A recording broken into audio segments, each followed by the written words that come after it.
আসসালামু আলাইকুম এভরিওয়ান। আজকে আমরা নবম দশম শ্রেণীর অর্থায়নের দ্বিতীয় অধ্যায় সম্পর্কে আলোচনা করব। শুরু করা যাক। আচ্ছা, প্রথম অধ্যায়ে আমরা অর্থায়ন কি সে সম্পর্কে একটু মোটামুটি আইডিয়া পেয়েছি। আজকে আমরা অর্থায়নের দ্বিতীয় অধ্যায় অর্থায়নের উৎস, কোথায় থেকে আমরা অর্থায়ন করি সে সম্পর্কে আলোচনা করব। আর মোটামুটি একটা আইডিয়া আমরা ফাইন্যান্স থেকে প্রথম অধ্যায় থেকে পেয়েছি। তারপরেও আমরা আজকে চ্যাটজিপিটিকে আজ করি what is fundraising in finance? আচ্ছা দেখি চ্যাটজিপিটি আমাদেরকে কি বলে। আচ্ছা, fundraising in finance refers to the process of collecting fund or capital to support a project, business or organization. It can done in various ways including equity financing, মানে আপনি মালিকের কাছ থেকে ফাইন্যান্সিং করতে পারেন। সেকেন্ড হচ্ছে ডেট ফাইন্যান্সিং, আপনি ঋণ নিয়ে আপনি ফাইন্যান্সিং করতে পারেন, মানে আপনি লোন নিয়ে যদি ফাইন্যান্সিং করেন বা তহবিল সংগ্রহ করেন সেটাও আপনি করতে পারেন। আর এটা হচ্ছে ক্রাউড ফান্ডিং, বা আপনি শেয়ার ইস্যু করে শেয়ারের মাধ্যমে আপনি ফান্ডিং করতে পারবেন, ঠিক আছে, বা আপনি বিভিন্ন রকম ডোনেশন থেকে ফান্ড রেজিং করতে পারেন। তো আমরা দেখি আমাদের বইয়ে ফান্ড রেজিং সম্পর্কে কি বলেছে। আচ্ছা, তার আগে আমরা দেখব যে আমরা এই অধ্যায় থেকে কি কি টপিক শিখব। সেটা হচ্ছে আপনি যে কোনো একটা অধ্যায় পড়ার আগে সে অধ্যায়টা সম্পর্কে আপনি কি জানবেন সে অ্যাপ্রোচটা আপনি আগে থেকে নেবেন। যদি আপনি আগে থেকে নেন তাহলে এটা আপনার জন্য ইজি হয়, আপনার বুঝতে ইজি হয় যে এই চ্যাপ্টারে আপনাকে এই টপিকগুলো শিখাইতেছে। বুঝতে পারছেন? আচ্ছা, এখানে কি বলেছে, অর্থায়নের উৎস চিহ্নিত করতে পারবো, মানে কোন কোন জায়গা থেকে অর্থায়ন করতে পারবো। একটু আগেই আমরা চ্যাটজিপিটিতে দেখেছি যে এটা মালিকের থেকে হতে পারে, এটা লোনের মাধ্যমে হতে পারে, এটা ক্রাউড ফান্ডিং হতে পারে, যেটা আমরা শেয়ারের মাধ্যমে পাই। সো সেকেন্ডে হচ্ছে এখানে কি বলেছে, অর্থায়নের উৎসের শ্রেণী বিভাগ করতে পারবো বা বিশ্লেষণ করতে পারবো যে আমরা কোন কোন জায়গায় থেকে কি অর্থায়নটা আমরা করতেছি। থার্ডলি হচ্ছে গিয়ে বিভিন্ন মেয়াদী অর্থায়নের সুবিধা অসুবিধা তুলনা করে আলোচনা করতে পারবো। মনে করেন আপনি স্বল্প মেয়াদী অর্থায়ন করলে সেটা কি বেনিফিট, আপনি দীর্ঘমেয়াদী অর্থায়ন করলে ওইটার কি বেনিফিট, আর আপনি যদি মধ্যমেয়াদী অর্থায়ন করেন ওইটার কি বেনিফিট, আর সেটা আপনি কোন কোন জায়গা থেকে করবেন। শর্ট টার্ম ফান্ডিংটা আপনি কোথা থেকে করবেন, মধ্যমেয়াদীটা আপনি কোথা থেকে করবেন, আর লং টার্মটা আপনি কোথা থেকে করবেন সেটা সম্পর্কে আপনার দেখতে হবে। আপনি যদি লং টার্মে বেশি ইনভেস্ট করেন তাহলে শর্ট টার্মের জন্য আপনার প্রবলেম হয়ে যাবে। শর্ট টার্মে আপনার বিজনেস রানিং করার জন্য আপনার কাছে ক্যাশ থাকবে না। একইভাবে আপনি যদি শর্ট টার্মের জন্য বেশি ভাবেন তাহলে লং টার্মে ইনভেস্ট করার জন্য আপনার কাছে ক্যাশ থাকবে না, তো আপনার রিটার্নও কম আসবে। সো আপনাকে অলওয়েজ একটা ব্যালেন্স ক্রিয়েট করে চলতে হবে। আর থার্ডে কি বলেছে, স্বল্প মেয়াদী অর্থায়নের উৎস সম্পর্কে চিহ্নিত করতে পারবো, যেটা বললাম। মধ্যমেয়াদী ও দীর্ঘমেয়াদী অর্থায়ন সম্পর্কে কি আমরা আলোচনা করব। আচ্ছা, ভূমিকা এখানে এগুলোই বলেছে। আচ্ছা, এখানে বলছে বিভিন্ন প্রকার তহবিলের উৎসের ধারণা। আচ্ছা, কোন কোন জায়গা থেকে আমরা এই তহবিলগুলা বা এই ফান্ডিং গুলা করতে পারি সে সম্পর্কে আমরা একটা ধারণা পাবো। আচ্ছা, দেখা যাক প্রপারলি রেকর্ডিং হচ্ছে নাকি। জি, রেকর্ডিং হচ্ছে। আচ্ছা দেখি। আচ্ছা, অর্থায়ন আপনি দুই ভাবে করতে পারেন, একটা হচ্ছে অভ্যন্তরীণ তহবিল আর একটা হচ্ছে গিয়া এক্সটার্নাল বা বাহ্যিক তহবিল। তো অভ্যন্তরীণ তহবিল গুলা কি সেগুলো আমরা আগে দেখি। অভ্যন্তরীণ তহবিল হচ্ছে ব্যবসায় মালিকের সঞ্চিত মুনাফা বা অব্যবহৃত মুনাফার মধ্যে যে তহবিল ব্যবসায়ের প্রয়োজনে বিনিয়োগ করে তাকে অভ্যন্তরীণ তহবিল বলে। আপনি মনে করেন যে আপনি একটা প্রফিট করছেন, প্রফিটের একটা পার্সেন্টেজ আপনি সংরক্ষণ করে রাখছেন, এটা হচ্ছে রিটেন আর্নিং। তো এই রিটেন আর্নিংটা আপনি রিইনভেস্ট করেন। রিইনভেস্ট করলে কি এটা কি এক ধরনের অভ্যন্তরীণ না? কারণ মালিকের টাকাটা আবার রিইনভেস্ট করতেছেন, আবার মালিক ইনভেস্ট করলে ওটাও কি অভ্যন্তরীণ তহবিল হিসেবেই আমাদের কাছে কি গণ্য হবে। আচ্ছা, অর্থায়নের উৎস সম্পর্কে আমরা দেখি। অর্থায়নের উৎস হচ্ছে গিয়ে অভ্যন্তরীণ তহবিল আর হচ্ছে গিয়ে কি বহিঃস্থ তহবিল। অভ্যন্তরীণ তহবিলের মধ্যে হচ্ছে মালিকানা ভিত্তিক অভ্যন্তরীণ উৎস, মুনাফা ভিত্তিক অভ্যন্তরীণ উৎস, যেটা মালিক নিজে দিচ্ছে সেটা মালিকানা ভিত্তিক। আর মুনাফা ভিত্তিক মানে কি, আপনি একটা প্রফিট করছেন, প্রফিট সাপোজ আপনি 100 টাকা বিনিয়োগ করছেন, এই থেকে আপনার 20% রেভিনিউ আসছে বা লাভ আসছে। তো আপনার কি 120 টাকা লাভ হয়েছে। এখন এই 120 টাকার মধ্যে 20 টাকা আপনার প্রফিট, এই 20 টাকার মধ্যে 10 টাকা কি করতেছেন আপনি ডিভিডেন্ড বা লভ্যাংশ হিসেবে দিয়ে দিতেছেন, আর বাকি 10 টাকা কি আপনি রেখে দিচ্ছেন, রেখে দিয়ে সংরক্ষিত মুনাফা হিসেবে এটা আবার বিনিয়োগ করতেছেন। তাহলে দ্বিতীয় বছর আপনার বিনিয়োগ কত হলো? প্রথম বছর আপনার 100 টাকা হয়েছে, দ্বিতীয় বছর আপনি মুনাফা দিয়ে আপনার বিনিয়োগ হবে হচ্ছে 110 টাকা। সো এই জিনিসটাই হচ্ছে মুনাফা ভিত্তিক অভ্যন্তরীণ উৎস। আচ্ছা, বহিষ্ঠ তহবিল, আপনি স্বল্প মেয়াদী লোন নিতে পারেন, হ্যাঁ, তারপর হচ্ছে গিয়ে মধ্যমেয়াদী আপনি লোন নিতে পারেন, তারপর কি দীর্ঘমেয়াদী আপনি লোন নিতে পারেন। আচ্ছা, মালিকানা ভিত্তিক, মালিকের মূলধন বা শেয়ার মাধ্যমে যদি আপনি কোম্পানি বিজনেস হয় তাহলে আপনি শেয়ার ইস্যু করার মাধ্যমে আপনি কি তহবিল সংগ্রহ করতে পারেন। তারপর মুনাফা ভিত্তিক অভ্যন্তরীণের মধ্যে যে অবন্টিত মুনাফা, যেটা আমি বলছি রিটেন আর্নিং, হ্যাঁ, লভ্যাংশ সমতাকরণ তহবিল, লভ্যাংশের মধ্যে যে পরিমাণটা আপনি মানে ডিভিডেন্ড হিসেবে দিবেন আর যে পরিমাণটা আপনি রাইখা দিবেন, এই জিনিসটাই বলছে। আর কি বিধিবদ্ধ সঞ্চিতি, কিছু সঞ্চিতি আছে বিধিবদ্ধ সঞ্চিতি, এটা আমরা সামনে আরো জানবো বিস্তারিত। স্বল্পমেয়াদী অর্থায়নের মধ্যে আপনার আছে প্রাপ্য বিল বাট্টাকরণ। এখন প্রাপ্য বিল বাট্টাকরণ আপনার কি, মনে করেন আপনি কোনো একটা বিল পান, তো ওই বিলটা টাকাটা আপনার ইমিডিয়েট দরকার, আপনি ওই টাকাটা ব্যাংকের কাছে দিয়ে দেন, ব্যাংকে গিয়ে বলেন যে এই টাকাটা পরিশোধ করে দিবে এই XYZ কোম্পানি। সাপোজ আমার সাথে একটা কোম্পানির লেনদেন চলতেছে, তো আমার ইমিডিয়েট ক্যাশ দরকার। আমার যেহেতু ইমিডিয়েট ক্যাশ দরকার, আমি আমার এই প্রাপ্য বিলের যে রিসিপ্টটা এটা নিয়ে ব্যাংকের কাছে গেলাম। ব্যাংকে গিয়ে কি করলাম, আমি বললাম আমি তার কাছে 100 টাকা পাই, আপনি আমাকে এটা বাট্টা করে এখনই টাকা দেন, আমার ইমিডিয়েট টাকা লাগবে। তো ব্যাংক কি করলো, 90,000 টাকা আমাকে দিল, 10,000 টাকা ব্যাংক নিজে প্রফিট করে নিল। এটাই হচ্ছে প্রাপ্য বিলের বাট্টাকরণ পদ্ধতি। তারপর প্রদেয় বিল আছে এরকম। তারপর স্বল্প মেয়াদী ব্যাংক লোন আছে, আপনি ব্যাংক লোন শর্ট টার্মে নিতে পারেন না, লং টার্মে যে নিতে হবে এমন তো কথা না। এখন শর্ট টার্ম আর লং টার্ম কি, এই যে সাপোজ শর্ট টার্ম হচ্ছে যেটা লেস দেন 1 ইয়ার, ঠিক আছে, আর মধ্যমেয়াদী হচ্ছে যেটা 1 থেকে 5 ইয়ার্স, আর দীর্ঘমেয়াদী হচ্ছে গ্রেটার দেন 5 ইয়ার্স। এটা এখন 10 বছর হইতে পারে, 5 বছর হইতে পারে, এটা যাই হইতে পারে, মনে করেন আপ টু যাই হয়, এটা হচ্ছে দীর্ঘমেয়াদী। আর আচ্ছা যাই হোক, ক্ষুদ্র ঋণ, মনে করেন ছোট ঋণ মানে অল্প ঋণ। দেন আপনার হচ্ছে গিয়ে অপ্রাতিষ্ঠানিকের মধ্যে বাণিজ্যিক পত্র আছে, ক্রেতা হতে অগ্রিম গ্রহণ আছে, মজুত মাল বন্ধকীকরণ আছে, গ্রাম্য মহাজন আছে, এগুলোর মাধ্যমে কি আপনি ফাইন্যান্সিং করতে পারেন। এখন মধ্যমেয়াদী ফাইন্যান্সিং এ আসি, বাণিজ্যিক ব্যাংক থেকে আপনি যে লোনটা নেন, বেসিক্যালি আমরা মধ্যমেয়াদী আর দীর্ঘমেয়াদী লোনটাই বেশি নিই, হ্যাঁ। তারপর বিশেষায়িত আর্থিক প্রতিষ্ঠান থেকে আমরা লোন নিই, যে এই বিজনেসগুলোর পলিসি হচ্ছে শর্ট টাইম লোন দিয়ে প্রফিট করা।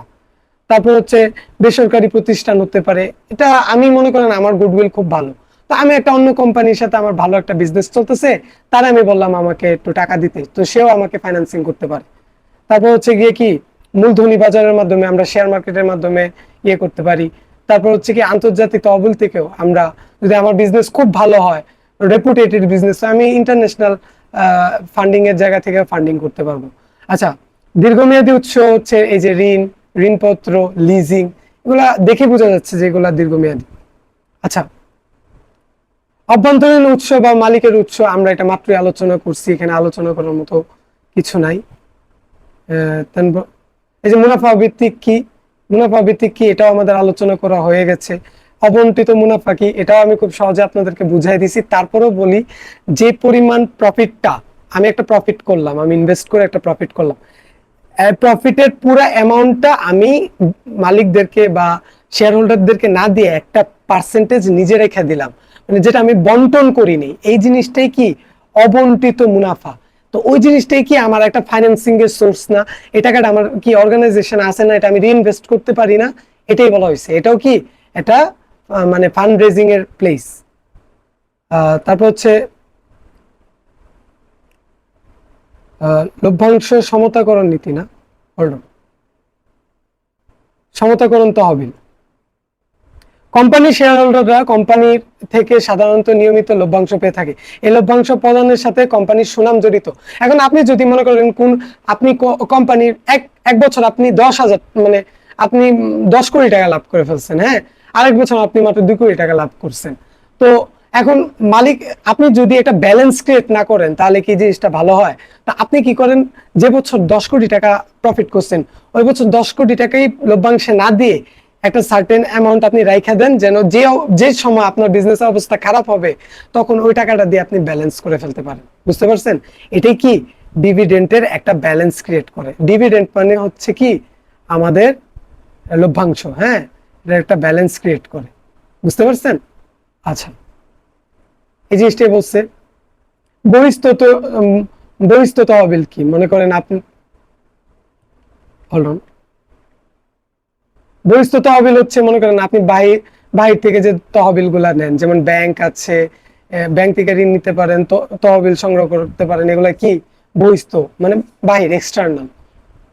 আচ্ছা, বাই দ্য ওয়ে, তহবিল মানে হচ্ছে ফান্ড।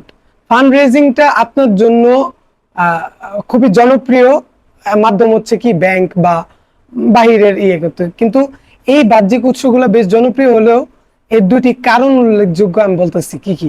একটা হচ্ছে কি ঋণের মাধ্যমে বাহ্যিক অর্থায়ন করা হয়।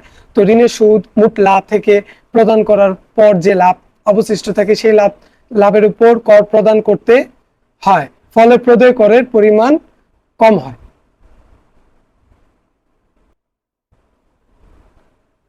তারপর আমাদের ছোট প্রতিষ্ঠানগুলোর পক্ষে অভ্যন্তরীণ অর্থ সংস্থানে অনেক সময় প্রয়োজনীয় বিনিয়োগের তুলনায় অপেক্ষাকৃত কম হয়, ফলে বহিঃস্থ অর্থ সংস্থান তহবিল সংগ্রহ প্রধান উৎস হিসেবে কাজ করে। মানে বাইরের জায়গা থেকে আপনার প্রফিটটা যদি ভালো না হয়, আপনি যদি বিজনেস ভালো করতেছেন, তখন আপনি কি করেন, বাহির থেকে একটা লোন নেন, মানে ব্যাংক হতে পারে, ফ্রেন্ডস হতে পারে, মালিক মানে শেয়ার ইস্যুর মাধ্যমে হতে পারে। তো আপনার কি একটা ফান্ড রেজিং এর মাধ্যমে আপনি রিইনভেস্ট করতেছেন, আপনার প্রফিটটাও কি হচ্ছে, আপনার প্রফিটটাও ভালো হচ্ছে। এখন বহিঃস্থ তহবিল মেয়াদের ভিত্তি সাধারণত 3 ধরনের, যেটা আমি বলছি, স্বল্প মেয়াদি, মধ্যমেয়াদী, দীর্ঘমেয়াদী কি কি। তারপর হচ্ছে এখানে বহিঃস্থ তহবিলের স্বল্পমেয়াদী উৎস, স্বল্পমেয়াদী উৎসগুলা কি কি আছে সে সম্পর্কেও এখানে আলোচনা করা হয়েছে। যেমন কি বলছে, স্বল্পমেয়াদী উৎস অর্থ সংস্থানের খরচ তুলনামূলকভাবে সর্বোচ্চ ও সর্বনিম্ন 2 প্রকারই হতে পারে। তো কি কি বলছে এখানে, মূলধনী খরচ হিসেবে পরবর্তী অধ্যায়ে আচ্ছা, এখানে পরবর্তী অধ্যায়ে বিস্তারিত আলোচনা সম্পর্কে বলছে। ওটা আমি আপনাদেরকে বলে দিই, স্বল্পমেয়াদী ফান্ডিংটা বেশিরভাগ ক্ষেত্রে এই যে বাট্টা ভাঙ্গার মাধ্যমে, প্রাপ্য বিল বাট্টাকরণের মাধ্যমে হইতে পারে, বা ব্যাংকের কাছ থেকে আপনি মাঝে মাঝে শর্ট টার্ম লোন নিতে পারেন, ফ্রেন্ডসের মাধ্যমে নিতে পারেন। সো শর্ট টার্ম লোনের বিভিন্ন পলিসি আছে, এগুলো নিয়ে আমরা বিস্তারিত আরো জানবো। এইচএসসি লেভেলে উঠলে তখন ব্যাংকিং এন্ড বিমা নামের একটা বই থাকবে, আপনাদের 2টা পেপার থাকবে। প্রথমটা ফিনান্স থাকবে, ওই ফিনান্সে আপনি ফাইন্যান্সের যাবতীয় জানবেন, ওখানে ম্যাথস বেশি পাবেন। দেন দ্বিতীয় পত্র হচ্ছে গিয়ে আপনার মনে করেন যেখানে আপনি থিওরিটিক্যাল টপিকস গুলো বেশি পাবেন। তো এগুলো আমরা এইচএসসি লেভেলের কন্টেন্ট পাবো। আমার ফিউচারে প্ল্যান আছে এইচএসসি কন্টেন্ট দেওয়ার, তো তখন আপনারা ওই সম্পর্কেও দেখতে পারবেন। এগুলোই বলছে, আর কিছু না। মধ্যমেয়াদী কি, আমি অলরেডি এখানে ইনফরমেশন দেওয়া নাই, তারপরে বলে দিচ্ছি। যে বিনিয়োগগুলো 1 বছর থেকে 5 বছরের মধ্যে হয় এগুলো হচ্ছে কি মিড টার্ম, আর যেগুলো 1 বছরের ভিতরে হয় এগুলো শর্ট টার্ম, যেগুলো 5 বছরের বেশি হয় সেগুলো লং টার্ম। আচ্ছা, স্বল্পমেয়াদী অর্থায়নের প্রাতিষ্ঠানিক উৎস, প্রাপ্য বিল বাট্টা, আমি একটু আগেও বলছি আপনারে। তারপর হচ্ছে গিয়ে স্বল্পমেয়াদী ব্যাংক ঋণ, একটু আগেও বললাম। এই যে দেখেন, যে জিনিসগুলো আগে বলছি আমি ভাবছিলাম এখানে দেওয়া নেই, এগুলো এখন দেওয়া আছে। এই যে দেখেন, সেম কথাই। ব্যাংক জমার অতিরিক্ত, ব্যাংক জমার অতিরিক্ত কি, সাপোজ আপনি রেগুলার ব্যাংকে ট্রানজাকশন করেন, যেহেতু ব্যাংকে ট্রানজাকশন করেন, তো ব্যাংকের সাথে আপনার একটা আন্ডারস্ট্যান্ডিং আছে। ব্যাংক কি করে, আপনাকে একটা সার্টেন অ্যামাউন্টের টাকা রেগুলার বেসিস, তো ব্যাংক কি করে একটা সার্টেন পরিমাণ টাকা আপনাকে লোন দেয়, মানে শর্ট টার্মে লোন দেন, বিকজ আপনি রেগুলার ট্রানজাকশন করতেছেন, আপনার ক্রেডিট ওয়ার্দিনেস ভালো। ক্রেডিট ওয়ার্দিনেস এর বাংলা আমি জানি না, মানে আপনি সবসময় ঠিক মতো টাকা পয়সা, মানে আপনার দেনা পাওনা নিষ্পত্তি ভালো আর কি, এটাই বলছে। দেন কি আছে, ক্ষুদ্র ঋণ নিতে পারেন, আপনি ছোট লোন নিতে পারেন ফ্রেন্ডস থেকে আর বিভিন্ন প্রতিষ্ঠান থেকে। তারপর স্বল্পমেয়াদী অর্থায়নের উৎস বলছে কমার্শিয়াল পেপার, এটা একটা পেপার যেটা আপনি ইস্যু করার মাধ্যমে আপনি একটা ফেস ভ্যালুতে ইস্যু করেন। সাপোজ আমি বলতেছি, আপনাকে দেখাচ্ছি। সাপোজ আপনার ফেস ভ্যালু থাকে,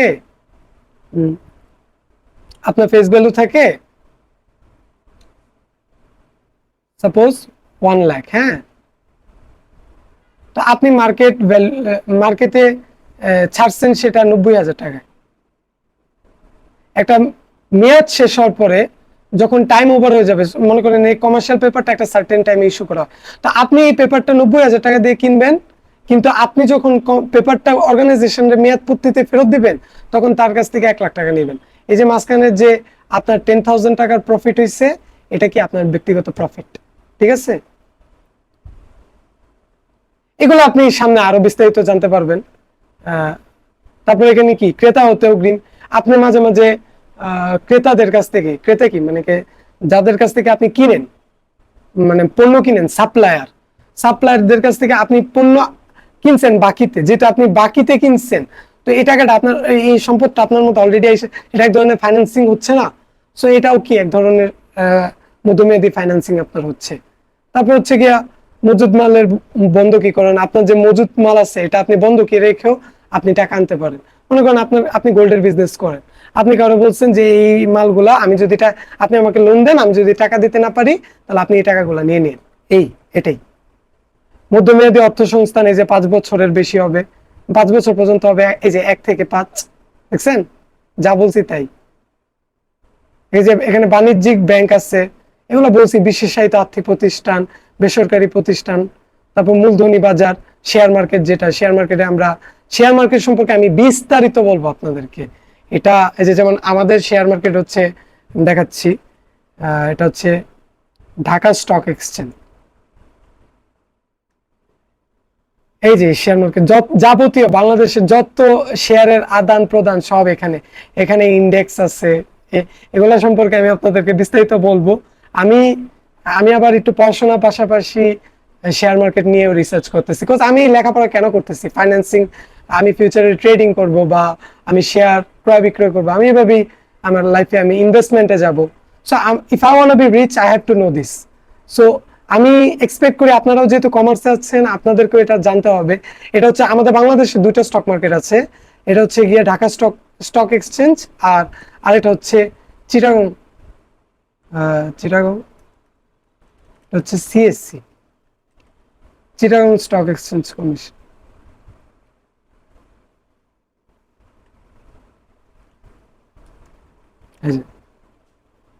এই হচ্ছে গিয়ে আমাদের আরেকটা স্টক এক্সচেঞ্জ। এই 2টা স্টক এক্সচেঞ্জ আছে, এখানেই শেয়ার, বন্ড, ডিভেঞ্চার এগুলার কেনা হয়। আমাদের দেশের স্টক এক্সচেঞ্জ তো ওয়েবসাইট এরকমই বাফারিং চলতে থাকে। যাই হোক, ঢাকা স্টক এক্সচেঞ্জ হচ্ছে এটা, আপনারা ভিজিট করতে পারেন, আপনারা এই সম্পর্কে আরো জানতে পারেন, আপনাদের জানা উচিত, আউট নলেজ থাকা ভালো। তো এই হচ্ছে গিয়ে মূলধনী বাজার সম্পর্কে একটা আইডিয়া দিলাম। বিমা প্রতিষ্ঠান, বিনিয়োগ ব্যাংক, অর্থ মধ্যস্থকারী প্রতিষ্ঠান, এগুলা কি আছে। তারপর দীর্ঘমেয়াদী তহবিল, যেটা 5 বছর থেকে ঊর্ধ্ব সময়কাল পর্যন্ত চলে। হ্যাঁ, এটা ঋণ হইতে পারে। ক্যাপিটাল বাজেটিং এর ক্ষেত্রে এই ধরনের, ক্যাপিটাল মানে কি মূলধনী, একটা হচ্ছে গিয়ে বড়, যেটা আমার হিউজ ইনভেস্টমেন্ট, সেটা কি আমার মূলধনী ইনভেস্টমেন্ট, আর যেটা আমার শর্ট ইনভেস্টমেন্ট সেটা কি আমার অপারেটিং ইনভেস্টমেন্ট, ঠিক আছে, বা রেভিনিউ, বা বাংলায় কি বলে না দেখি সামনে ওয়ার্ডটা জানতে পারবো। একটা হচ্ছে ক্যাপিটাল ইনভেস্টমেন্ট আর একটা হচ্ছে রেভিনিউ ইনভেস্টমেন্ট, মানে মুনাফা ভিত্তিক ইনভেস্টমেন্ট সম্ভবত। আর হচ্ছে গিয়ে কি ঋণপত্র, আপনি যে ডিভেঞ্চারের কথা বলছি, ডিভেঞ্চার ইস্যুর মাধ্যমে আপনি কি করতে পারেন। আচ্ছা, এখন আমরা চ্যাটজিপিটি কে আস্ক করি হোয়াট ইজ ডিভেঞ্চার।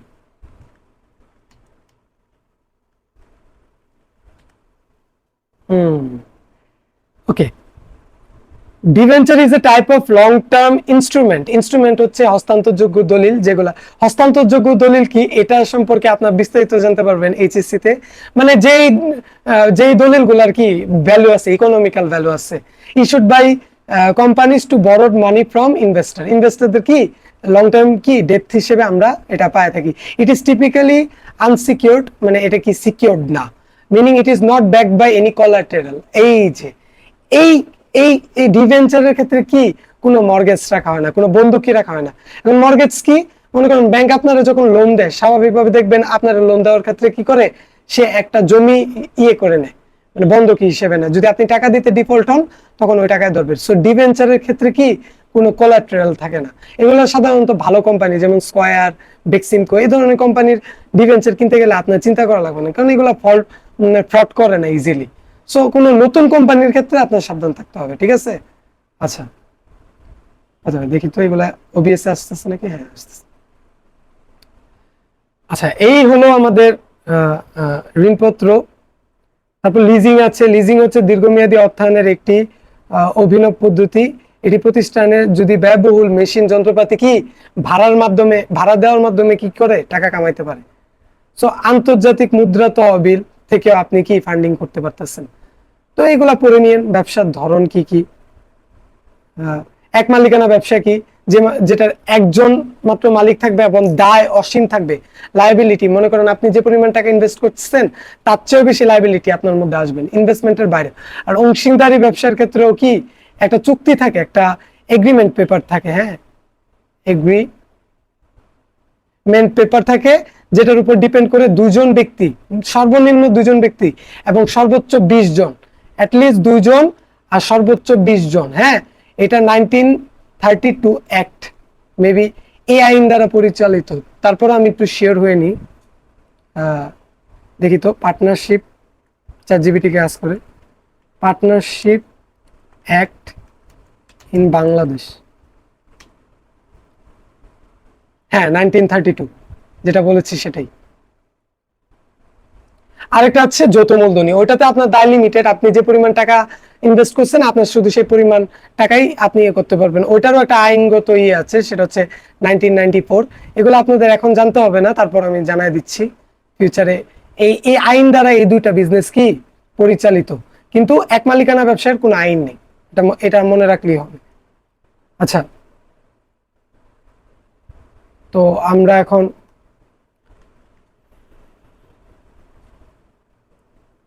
এক মালিকানা কারবার, অংশীদারি কারবার, প্রাইভেট লিমিটেড কারবার। আচ্ছা এগুলা কি মানে কি বলতে চেয়েছে দেখি তো।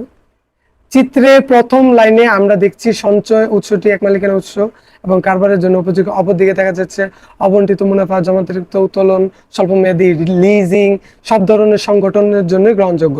তবে দীর্ঘমেয়াদী ঋণ ও শেয়ার ইস্যুর শুধু কোম্পানির ক্ষেত্রেই প্রযোজ্য। এই যে এখানে দেখেন সবকিছুই কি ইয়েতে আছে, এই এক মালিকানা বিজনেসেও আছে, সব ফ্যাসিলিটি এক মালিকানা বিজনেসের ক্ষেত্রে আছে, কিন্তু শুধু শেয়ার ইস্যুটা কি কোম্পানি বিজনেসের ক্ষেত্রে। আর এটা কিন্তু অংশীদারি বিজনেসেও নাই, আর এটা লিজিং কোম্পানিতেও নাই।